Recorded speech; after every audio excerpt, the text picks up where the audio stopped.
வணக்கம் நண்பர்களே. அஸ்கோ ராஜாராம் திருச்சி. சிம்ம லக்னம் அஷ்டமஸ்தானத்தில் செவ்வாய் புதன் சனி சுகபாகிய தனலாபாகியம் 6 7 சனியுடன் சேர்ந்த அஷ்டமஸ்தானத்தில் இருப்பது வீடு கொடுத்த குருவம் ஆட்சி உச்சம் பெற்றிருக்கும் போது செவ்வாய் திசை புதன் திசை சனி திசை நல்ல பலன்களை தராதுங்க. வண்டி வாகனத்து விபத்து ஏற்படும்.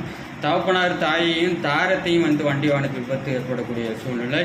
ஏன்னா ஜாதகரிக்கு ஆயுள் பங்கம். எனவே ஜாதகமே வேஸ்ட்டுன்னு தான் சொல்லலாம். விதி விலக்குன்னு ஒன்று இருக்குது. குரு சுக்கிரன் பௌர்ணமி சந்திரன் பார்வை பெற்றிருக்கும் போது வெளியூர் வெளிநாடு என போக செய்து செவ்வாய் திசை புதன் திசை சனி திசை வண்டி வாகனத்து விபத்து ஏற்படும். ஆனால் மரணம் ஏற்படும். தாயும் தகப்பனாரையும் சின்ன சின்ன கெழுத்திரியான பிரச்சனை பெரிய அளவு கெடுதல் தராது. என்ன 8ஆம் பாவத்து வெளியூர் வெளிநாடு என்ன போய் செய்து அதன் மூலம் 3 திசை ஒரு மத்தியமான ஒரு வருமானத்தை கண்டிப்பாக கொடுக்கும்.